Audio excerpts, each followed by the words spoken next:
চট্টগ্রামে সাংবাদিক আকরামের মধ্যস্থতায় সরকারের আহ্বানে নিজেদের অস্ত্র জমা দিয়ে অন্ধকার থেকে আলোর পথে ফিরেছে উপকূলীয় 18 বাহিনীর 50 জলদস্যু। বৃহস্পতিবার 30 মে দুপুরে নগরের পতেঙ্গাস্থ র্যাব 7 সদর দপ্তর মাঠে স্বরাষ্ট্রমন্ত্রী আসাদুজ্জামান খান কামালের উপস্থিতিতে সন্ত্রাসী কর্মকাণ্ড ছেড়ে দেওয়ার অঙ্গীকার করে তারা স্বাভাবিক জীবনে ফেরেন। এদিন জলদস্যুদের স্বাভাবিক জীবনে আনতে আয়োজন করা হয় আত্মসমর্পণ অনুষ্ঠান। দীর্ঘদিন অন্ধকার জীবনের তিক্ততা থেকে বেরিয়ে আসতে পেরে খুশি জলদস্যুরাও। স্বাভাবিক জীবনে আমরা আসার একটা সুযোগ পাইছি।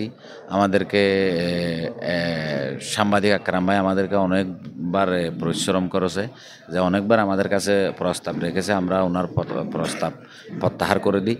তারপরে উনি আবার আমাদের বাড়িঘরে গিয়ে আমাদের ছেলেবেলে স্ত্রীর সাথে যোগাযোগ করে এদেরকে এক পর্যায়ে ওনার আওতায় নিয়ে আসে। তারপর আমরা এক পর্যায়ে আবার ওনার সিদ্ধান্ততে আমরা রাজি হয়ে যাই। আমরা চিন্তা করলাম যে আমরা তো অন্ধকার জীবনে 2008 থেকে 2023 পর্যন্ত ছিলাম। এখন মনে করছি যে আমরা তো ভবিষ্যতে ভাইয়ের সাথে, মা বাবার সাথে, ছেলে মেয়েদের সাথে কোনো সাক্ষাৎ করতে পারিনি। আশা করি এত সময় পর আমরা মা বাবা নিয়ে, বন্ধু বান্ধব নিয়ে, ছেলে মেয়েদের নিয়ে সুযোগ সুবিধা বা বসবাস করতে পারবো, এটা নিয়ে আমরা চিন্তা ভাবনা করছি। আর ভবিষ্যতে আমরা কোনো অবৈধ কোনো কাজ করবো না। এখন তো ভালো লাগতেছে যে অন্ধকার জীবন থেকে আসার জন্য যে অনেক মানুষের সহযোগিতা করতেছে আমাদের কারণে, আমাদের জন্য। আমাদের একটাই দাবি, আমাদের মামলা যেন দ্রুত প্রত্যাহার করে দেয়। আর এটাই আমাদের দাবি, আমরা যেন স্বাভাবিক মানুষের মতো স্বাভাবিক চলাফেরা করতে পারি। আমাদের শুধুই একটাই দাবি যে আমাদের মামলা যেন দ্রুত প্রত্যাহার করে দেয়। সাগর না ভাই, এনে তারা 10 বছর থাকতে ফুয়াই একান ঘটনা করি ফুয়াই যেন যে মারামারি দিয়ে দিলে নিলেন। তার ইয়ের মাঝিতে লুকিয়ে তো লই যাই এরিতে 3 বছর জেল থাকল। তো জেল তো লইছি জিকে যাইতে তিকে ভয় লাগে দিলে তিকে আত্মসমর্থ করলে শান্তি হয়ে যাবে দিয়ে তার লাই ইয়ে করতে এসে তখন আর কিছু না করে। উনি জেল কাটতো, বাহিরে তো অনেক কষ্ট পেয়েছে, অন্ধকার জীবনে এসেছিল। সেজন্য যেন সরকারে যে আত্মসমর্থ দিয়েছে, এনার কাছে আমরা অনেক ভালো ধন্যবাদ সরকারের কাছে।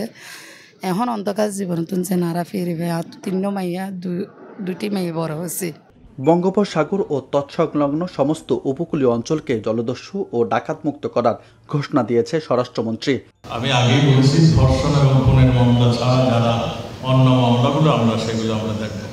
আর আমাদের র্যাব ফোর্সেস এখনই কিছুটা একটা টোকেন মানি দিয়েছে যারা সারেন্ডার করেছেন। আমাদের মাননীয় প্রধানমন্ত্রীর সঙ্গে আমি আলাপ করে তাদের আরও কিছু করা যায় কিনা তার ব্যবস্থা আমি করার প্রচেষ্টা করি। আমরা শীঘ্রই বঙ্গোপসাগর সংলগ্ন বাংলাদেশের সমগ্র উপকূলীয় অঞ্চলকে জলদস্যু ডাকাত মুক্ত ঘোষণা করব ইনশাআল্লাহ।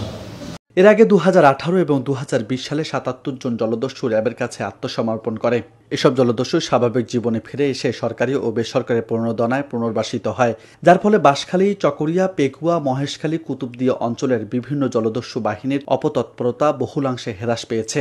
এখন পর্যন্ত নতুন 50 জন সহ মোট 213 জন জলদস্যু চট্টগ্রাম ও কক্সবাজার উপকূল থেকে সরকারের কাছে আত্মসমর্পণ করেছে।